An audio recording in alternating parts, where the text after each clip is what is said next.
starting off, so I want to introduce who our main speakers are for the next two PowerPoint presentations that we're doing.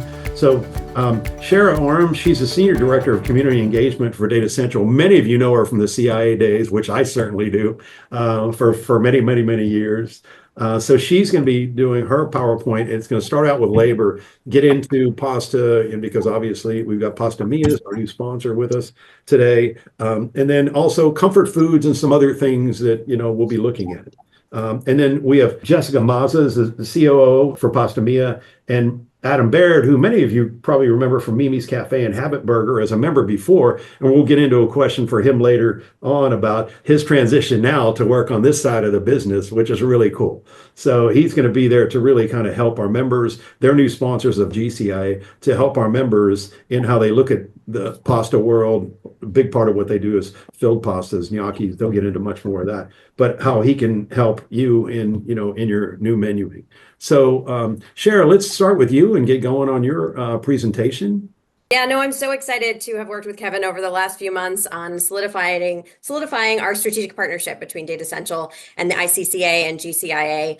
We'll be making some announcements around that in the coming weeks, but it's more of what we've been doing together. We'll be bringing our expert insights to your in-person experiences, as well as sprinkling insights throughout these webinars, and just looking how we can continue to be a resource for the industry through the incredible associations that you all are a part of. So just excited to officially solidify, because it's been a lot of, can we present? Would you like us to present in the past? And just solidifying that we're a resource here, and we just love the ongoing partnership we've had thus far, and excited to officially put that down on paper and see how we can continue to expand upon it. Anything you want to add to that, Kevin? No, that's great. And you said it very well. Thank you. Perfect. Fantastic. So now I'll dive into my labor and linguine, because I was mentioning I'm a girl who loves alliteration when I have to come up with a title. So when we were talking about different items to discuss, these are two that came to the top of mind. So labor. Many of you may know and have access to our reports. We developed a huge labor keynote in that was released in December of last year. And so I've pulled a few unique highlights from that report to share with you today. So food service, as we all know, is still not fully staffed. And what's interesting is actually over half of operators currently have a smaller staff today compared to pre-COVID 2019 levels.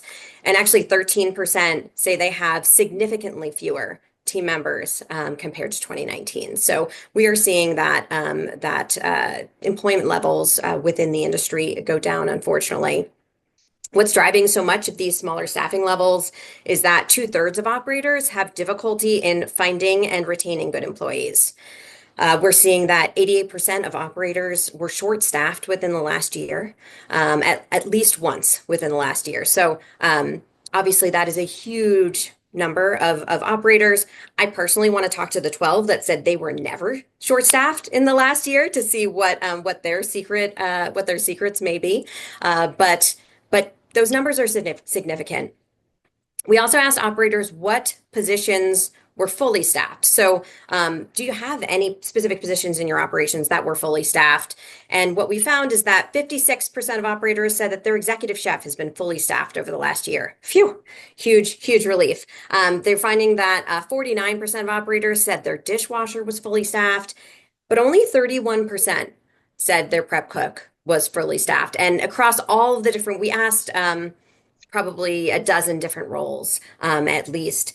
And prep cook was definitely the lowest for that position that was fully staffed over the past year. The highest position that was fully staffed was general manager of the operation. And then we know, of course, that food service is the hospitality industry. And so it's really no surprise to any of us that both consumers and operators agree that labor it's essential part of every single visit, from front of house experience and engagements to back of house, how food is prepared and how it's sent out. We've seen that operators faced major struggles in 2022 when they saw notable decreases in front of house hospitality due to labor shortages. Thankfully, some of those have leveled out, and nearly twice as many operators are saying their speed of service has actually gotten faster in the last 6 months compared to those who say it's gotten slower. So we are seeing some positive aspects compared to 2022. And our data actually shows that this shift is driven by operator investment in training of servers. So they're training their servers and their front of house staff. And over a quarter have said they're investing even more in front of house staff training. Some of those training strategies that they've rated as really highly effective include POS usage training, pairing new and experienced servers together for some of those trainings, and then cross-training roles. So having someone learn a different role within the operation.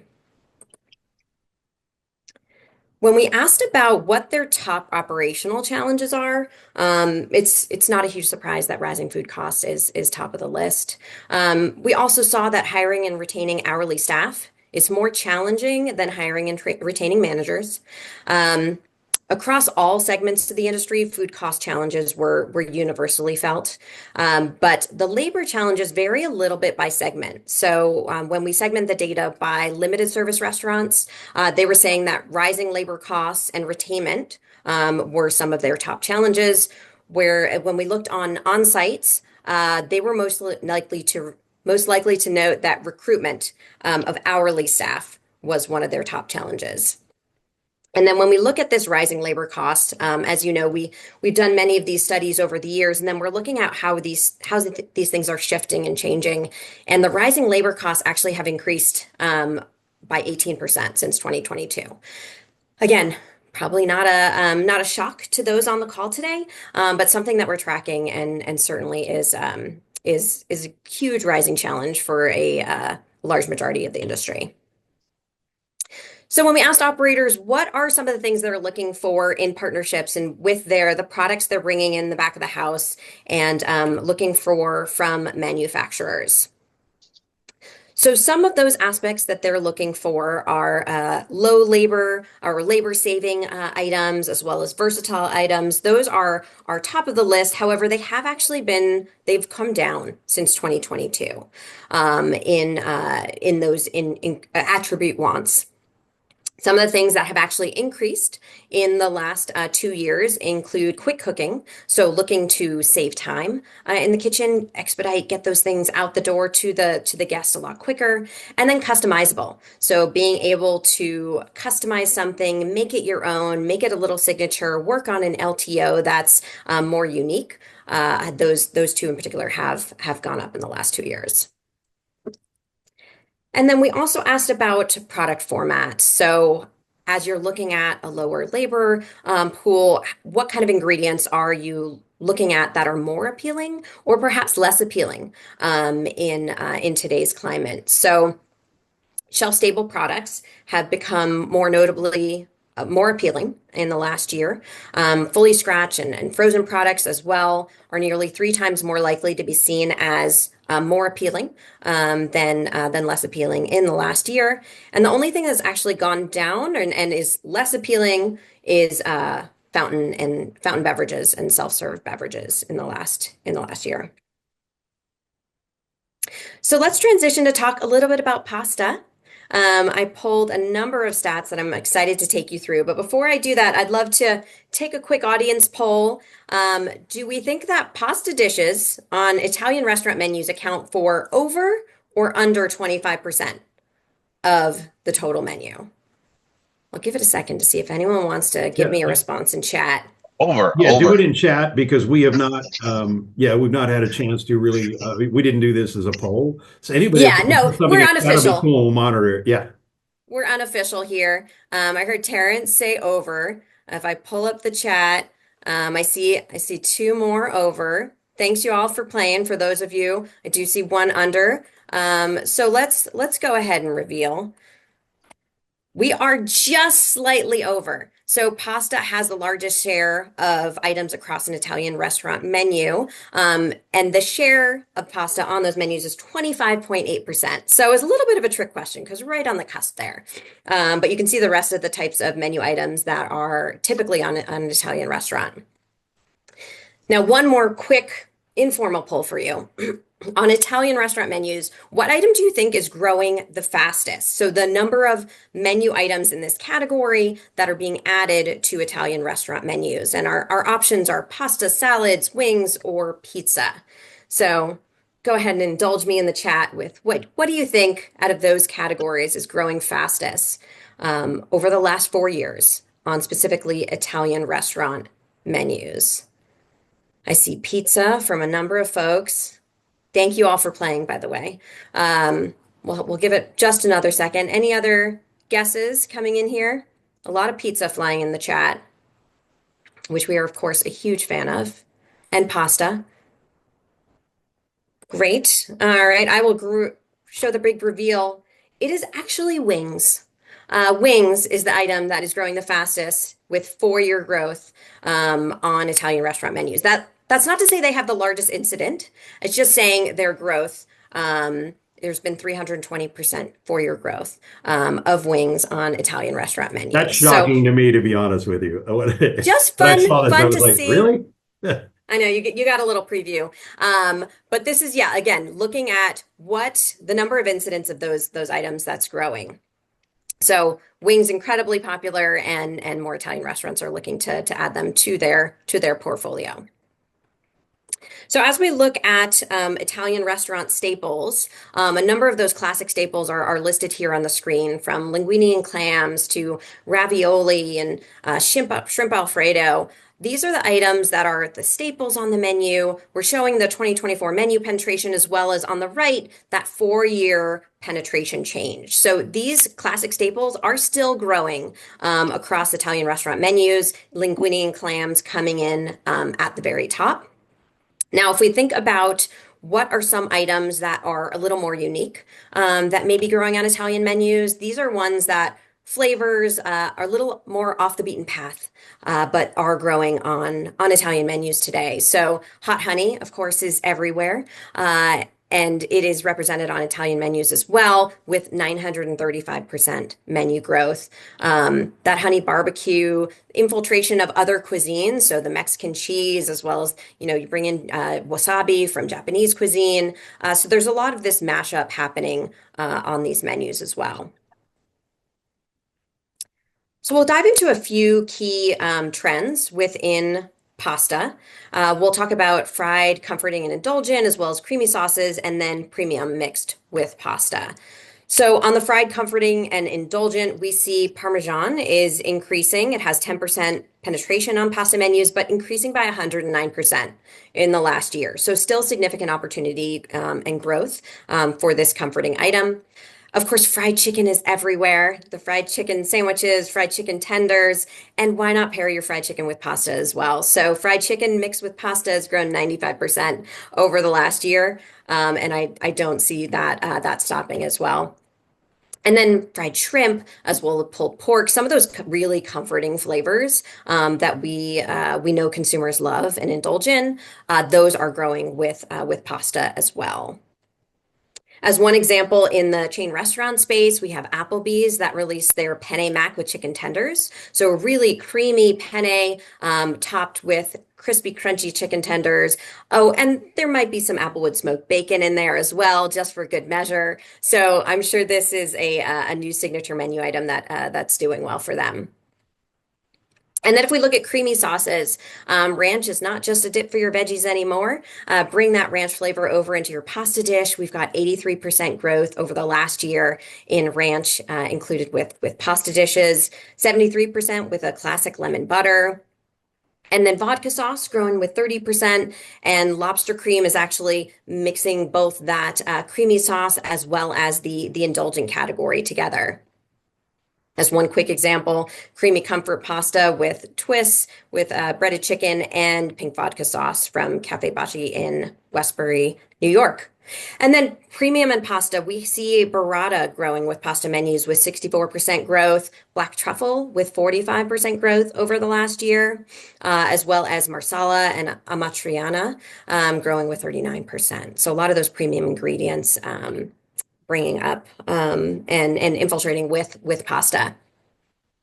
And then lastly, I'm going to take you through some demographics and what are those pasta and noodle trends, both the shapes as well as dishes that are popping by specific demographics. So first, we're going to start with our Gen Z friends. So Gen Z pops. These are indexes. So we sorted this by those pasta shapes or dishes that are indexing higher among the specific generation. So this is not necessarily calling out that these are the ones that are the top of the list for what the generation loves and likes. However, these types are more likely to be loved and liked by this specific generation compared to the other generations. So trophy is a short twisted pasta shape. We also have two of our stuffed pastas, so agnolotti as well as caramelli. I'd never actually heard of caramelli before, so it's actually a stuffed pasta that looks like a little piece of candy. So it definitely seems like something that would pop with today's generation. Would be comforting, but also unique and different with its shape. A couple of our limited time offers that we're tracking that are popping with Gen Z include protein. If I can't believe I actually haven't said protein already on this webinar because it's popping everywhere, even in your water or coffee these days. But protein with a bowl and mac and cheese is certainly a huge win for Gen Z. If you look at this launch from Quick Check, if we're looking at the total US ratings on the right. We have a 64 and a 74 overall composite score for those dishes. But when we're sorting it just by Gen Z, those are popping up all the way to a 93 superstar score. So definitely something that generation will be seeking out. We also see the pizza fusion is a huge winner. So while this dish in particular is a winner for both the general population and Gen Z, we see a 5% unbranded purchase intent increase specifically for Gen Z. So they are looking at this item and saying, definitely want to buy that no matter where, what operation it's coming from. So let's jump to our foodie generation. The millennials are skewing towards a mezzalune. So again, a unique stuffed pasta with that half moon shape. And then towards the bottom, you see some of those flavors that are more global in nature. So pancit with a Filipino or a pad see ew from Thai culture. Millennials continue to bring their foodie mindset to everything they do. But they also love comfort. So this dish in particular from our launches and ratings looked at a bacon baked pasta that won with millennials and increased by 18% with the unbranded purchase intent, as well as had a significant jump in that overall composite score from a 79 to a 91.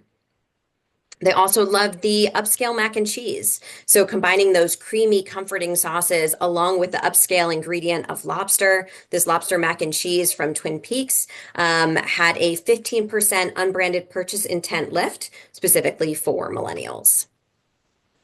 And then we'll continue on with Gen Z and boomers because I know sometimes when we're talking about generations, we only talk about Gen Z and millennials, but no, we are talking about Gen X today as well. So Gen X is skewing towards cauliflower pasta, so probably thinking of that gluten-free angle, as well as nudie, which also skewed with our Gen Z population, and then some of those classics with linguine and clams and pasta primavera. One item in particular that I found that was winning with Gen X in our launches recently was this chicken pot pie soup. So really comforting, harking back to the pot pie, but in a soup version and pairing a gnocchi style dumpling in that creamy, delicious soup. This saw a 6% increase in draw specifically for Gen X. And then boomers have a skew towards spatzel and vermicelli, and then some of those filled pasta with a cannelloni or a manicotti.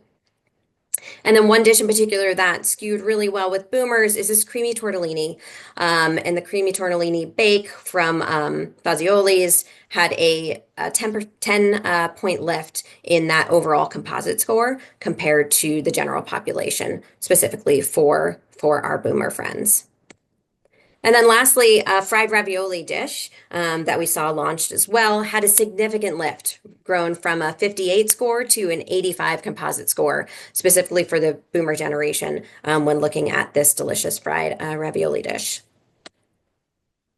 And that takes me through a few slides. I am going to stop screen share and hand it back over to Kevin. That was awesome. I gotta have to tell you something. Thank you so much for putting Gen X in there because we get some grief from time to time because all the Oh, things I'm that come sure. out, they're left out. And they're like, what? Like, come Hmm. on. Yeah, So, no, no. You got to look at all the generations because yeah, it's important. We have consumers. I'm sure all of the restaurant operators have consumers across all the generations. So, it's important to take everyone's aspect into consideration. yeah.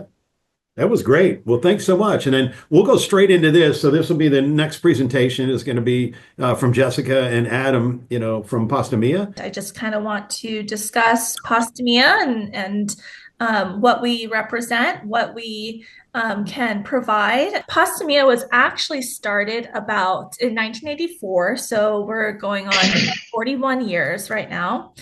It was started by Diego Mazza. He came over to from Italy over to California. He had absolutely nothing. He started in the back of a restaurant with two um, pasta machines that his father and his father-in-law helped him purchase. And he started with all of the R&D on his own. He fixed all the machines on his own. He did all the sales. He went from restaurant to restaurant, hotel to hotel, and really built up the brand of Pasta Mia over the past 41 years. And that's really where we established our product, and we're very well known in California. And so now he started from the back of this restaurant, went to a deli, went to another manufacturing company, to another manufacturing facility, to another one, and now we're in Fullerton, California. Our building is about 32,000 square feet. We are clearly FDA, USDA, SQF certified. Our biggest, I would say, forte for Postamia is the fact that we are consistently offering chef-driven product. We're constantly doing R&D every single day. We are capable of helping the end consumer get what they want. We currently have thousands of recipes that we've developed over the years. And we just want to make sure that our client is getting what they want, whether it's based upon they tell us what they want or we say, hey, this is what we can provide for you. Now, with Pastamia, our biggest forte would be the quality and our chef techniques. We're constantly making sure that we're making yesterday's tradition and quality and matching it with today's uniqueness and bringing it to your own menu. We are going to have the thinnest dough in the market, the highest filling to dough ratio. Being in California, we have cage-free eggs. We are putting in premium flours, and any sort of things that we can import from Italy, we can. When it comes to cheeses or tomatoes, when it comes to other sorts of vegetables or dairy, we source them locally. Another thing is that we offer a lot of different shapes and sizes.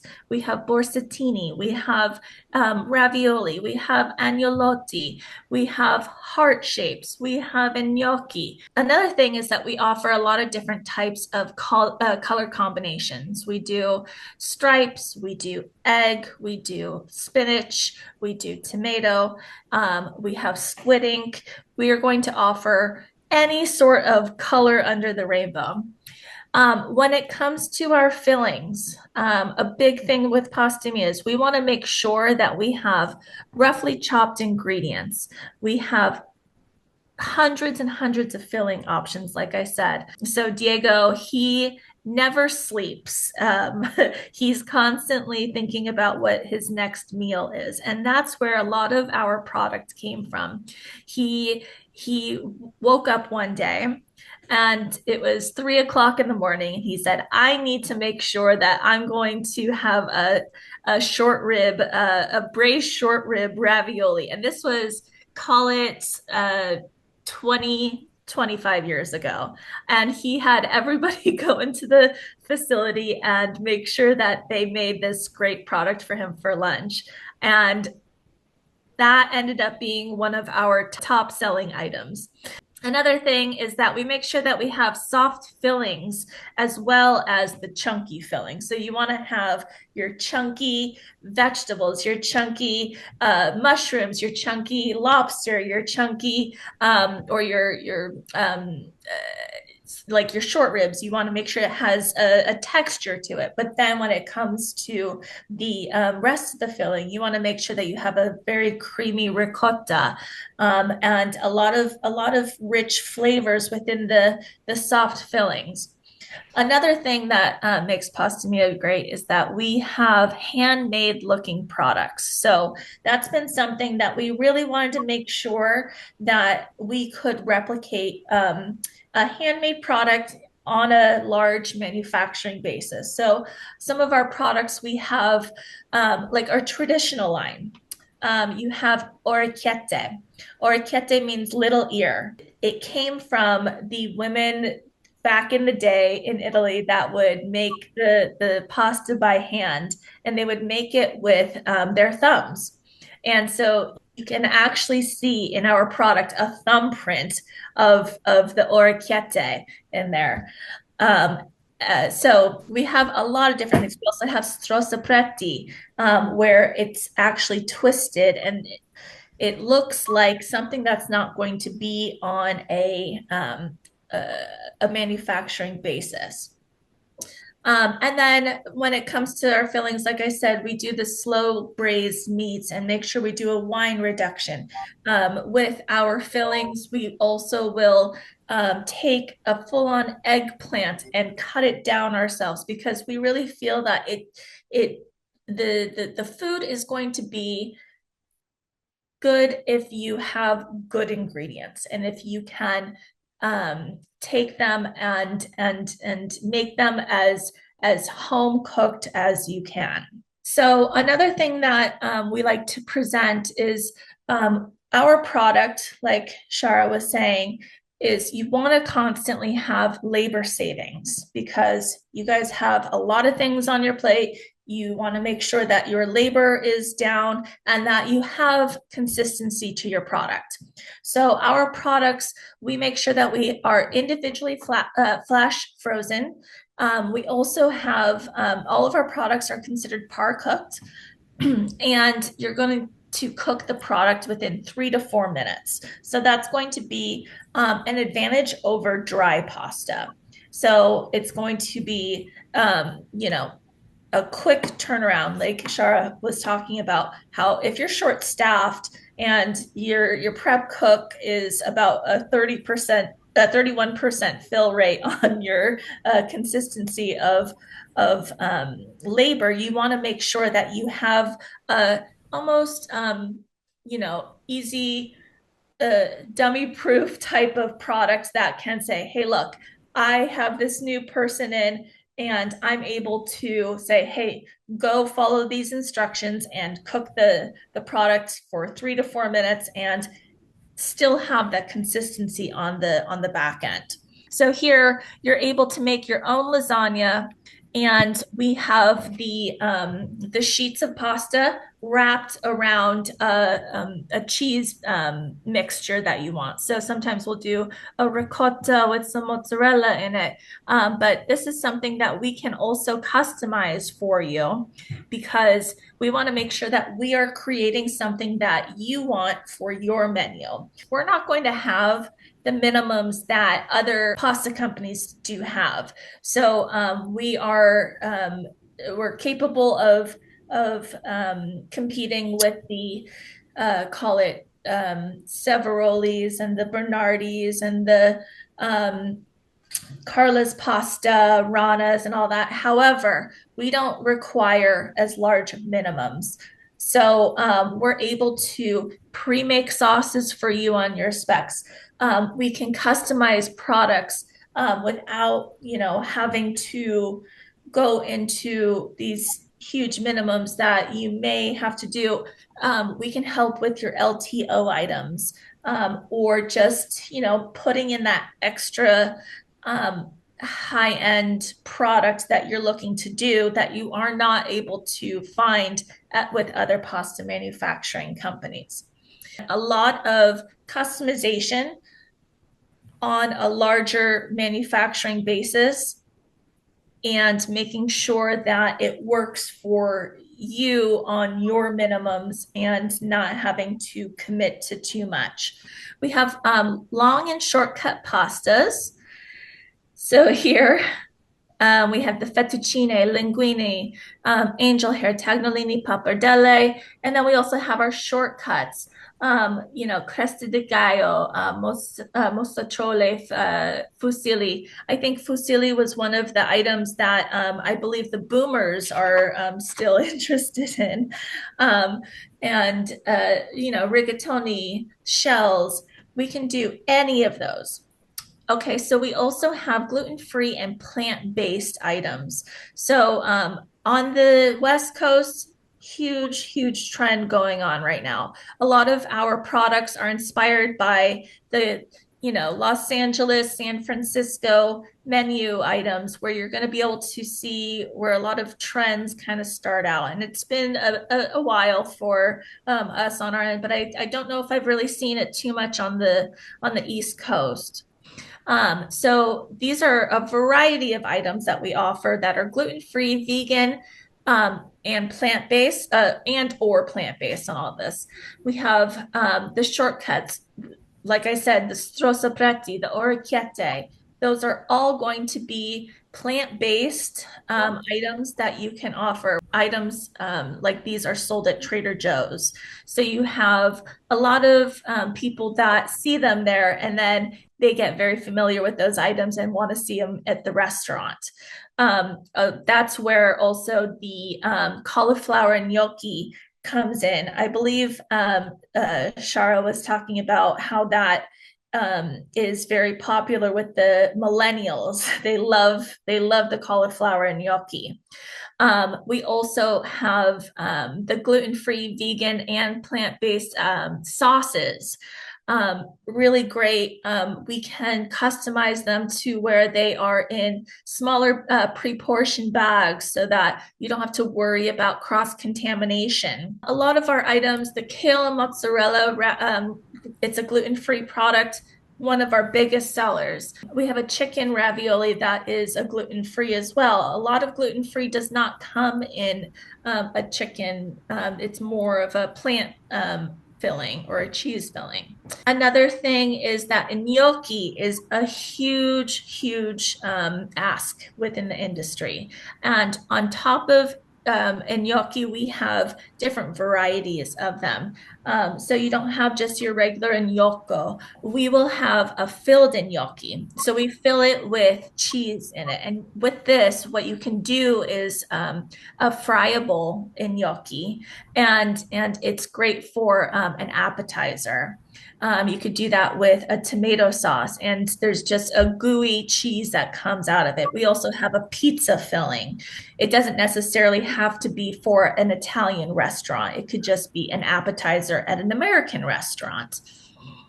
We also have gnocchi nudi, which was something that Shara was talking about. That's popular with the Gen Z. Where it's a very soft potato dumpling, and again, this is going to have more of your high-end products that can kind of just boost the menu and allow for something that looks not manufactured. Here we also have cannelloni. Cannelloni is a huge seller. So there's cannelloni and manicotti. Manicotti is usually made with a cheese or vegetable, and then manicotti is made more with a meat, just depending on which Italian you're talking to. But we have so many items, a lot of customization that we can do for you, and we can also do it at volumes that aren't necessarily going to just be too much of a commitment. That's the founder of the company. So there you go. Hi, how are you? Hello, nice meeting you. Yeah. He walks in every now and then. I just wonder that I'm doing the heavy lunch. I'm eating lunch at around 12:30, and Okay. it's all gone. So, like I said, Diego Nice to wakes meet up you. every Okay. single day and he wants to have lunch. And so he does lunch for the entire company and well, it's actually a little late for lunch For today. 10, not the entire 10 to 12 of us, not the entire company. Otherwise, I Well, have to make lunch for 80 people. yeah, so I was talking about how the reason why we have the short rib tortellacci was because one day you woke up at 3 o'clock in the morning and you had people come into the production facility and make the short rib tortellacci, and that's how we got one of our best items. Not just that. One day I woke up, I was so hungry. I come to Pasta Mia, I made everything by hand. I make 6 or 7 different ravioli, 6 or 7 different filling, all by hand. Yeah. That's awesome. Terrence Tokes is Okay. with us, the VP Corporate Chef for Olive Garden. You may or may not be able to see everybody because some are in cars and doing things. Keith Burnell is driving all over somewhere in Chicago with his whole team up there. He's a senior director of food and beverage for Nordstrom Restaurant Division. But Keith also worked for Maggiano's Little Italy for many, many, many years. And then we have Karin Harris, who is the VP of Production Development for Papa Murphy's International, who also spent many years with Buca di Beppo. So we've got some serious people with knowledge about the pasta world joining us now. I'm very familiar with all of them. Yeah. They may not be familiar with me, but I'm familiar with them. Well, let's go like Keith and Karin and Terrence. Let's talk a little bit with you guys because you've had so many years in pasta. What do you see this year changes maybe in the world of pasta? Or where do you see it going? Obviously, from the stats that that Shara gave us, I mean it's growing, right? So that's not an issue. But what do you see growing, the fastest? What do you be it either in the kind of pasta or maybe a flavor that goes with it or a sauce or whatever? On my end, I'm seeing more new, interesting flavors, things that guests can't duplicate at home. That's what they're more willing to come out and purchase. We see a lot of success of that in the filled pastas. I saw her fill gnocchis, and I thought they were pretty interesting because those are the things that guests can't readily recreate at home, that they're willing to come out and pay money for in a restaurant. And so, I mean, I think that's what we're seeing the success for on our menu. And as we develop, we're going to do more of that work. So. I appreciate you saying that. A lot of what we've also seen is people are liking the cacio e pepe and the burrata ravioli, and it's just something that's going to be different than your just regular cheese ravioli, and because people want something, they want something different after this time, especially with the Gen Zs and the millennials. They're willing to dive in a little bit more and try some things out. So I appreciate it. I would agree. I think we've dealt. Oh, go ahead. Sorry. Go ahead. No, I was going to say we dabbled in sorry, cacio pepe and things of that nature in the past, and our guests, 42-year-old brand, a lot of our guests aren't up to those flavors. So it's up to us to kind of educate them and slide them in slowly. Right. So we look for different ways to introduce those flavors to our menu so that when they come in, they can try it, come back again, possibly. Yeah. A lot of people they're constantly on Instagram nowadays, and they're seeing, the wheel of cheese and seeing people stir up the cheeses and the pasta together, and a lot of our clients are asking for some sort of Instagram video or some sort of something to educate the customer, where it just helps with the boost of that and show them prior to them getting to see your menu and then say, hey, look, oh, I saw this cacio e pepe, and it just seems like if we could provide something like that as well, we're more than willing to help with some sort of promotional boost on that. So I just wanted to chime in. Sorry, because my network's been a little clunky, but yeah, I mean, just to add to some of what Jessica presented, we also are taking a little bit of a new angle on product development in terms of developing products that are friable developing products that have more mainstream fillings, like, for example, breaded ravioli that has a buffalo chicken filling, or a green chili Southwestern flavor system. And, looking at kind of a mini calzone, which is traditionally kind of a panzerotti in Italy. So we love that element, and infuse, like, what we do is we do cook everything, and we do everything with integrity.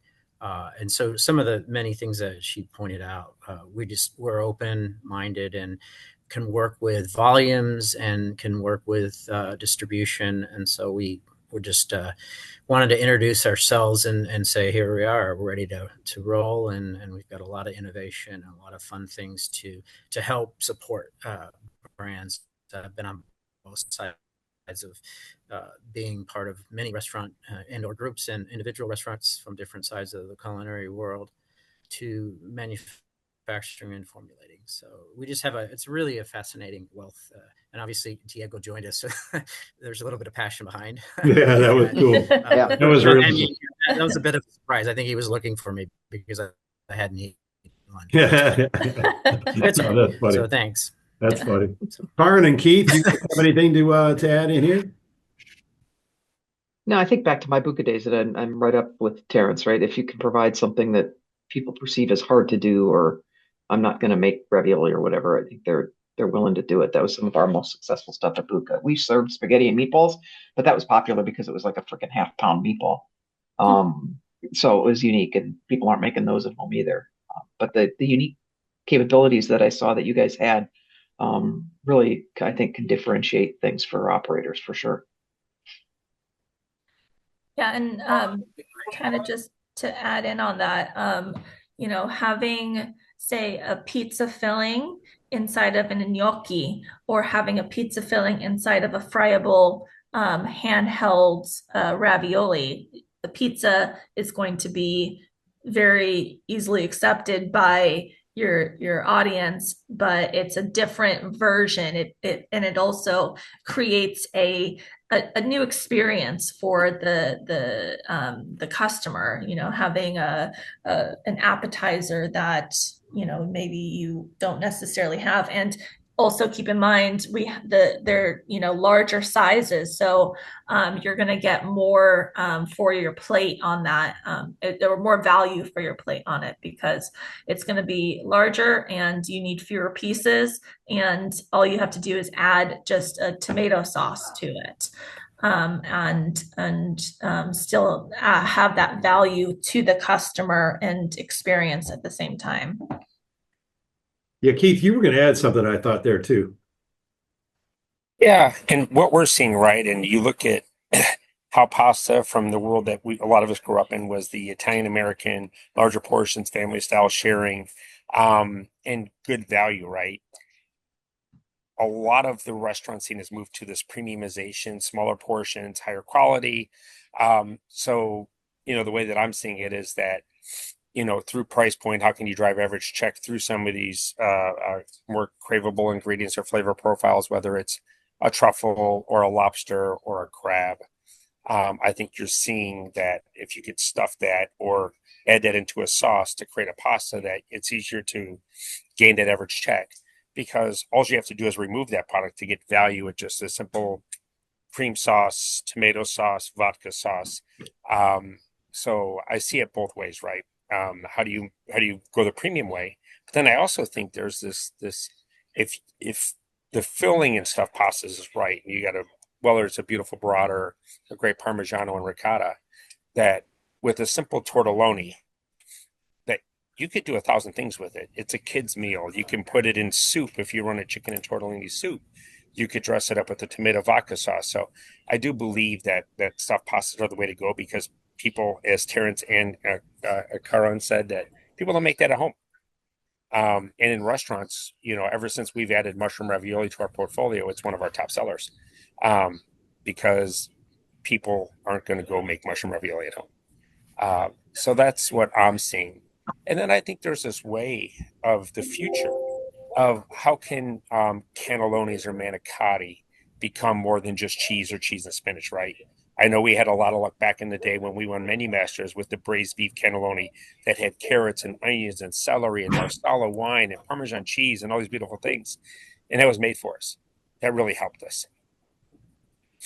Yeah, that's awesome. Hey, the one thing too that I think came up that I think is really interesting is, in the flavor world and whatever, and the different demographics, is nudity's kind of interesting because I see that because I spend most of my time in the balance between fine dining restaurants to introduce our members to that at our events when we go into cities, and with our member companies. But it's kind of interesting, and I actually had this conversation recently with a restaurateur, and it was one of those things. They changed the name because it's like it was so misunderstood that people didn't know what it was and they were afraid to order it, right? And so they just, changed the name, nudie, to something that they could understand and call it more bacon or call it pork or call it ham or whatever. So it's like do something like that, and it really helped people to buy it because they just didn't know what it was and they were afraid of it. So maybe Terrence, that could be something for you to talk about too, because I don't know if you've experimented on that front. We try to keep the integrity of most names. We do a lot of research on what guests react to. Again, we go back to those familiar flavors, but when we try to introduce things that guests can't either pronounce or don't know, then we try to kind of relate it back to them because that's our guest base, right? So I agree with you. Nudie wouldn't go over really well with our guests, so we got to figure out how to make it work. Whether we do that through other ingredients, protein, or something of that nature, something that they can assimilate with and kind of get them closer to that product. That's where we went at. I'm with you 100%, Terrence, on that because we've seen the same thing with us having high-end restaurants and, pretty casual restaurants.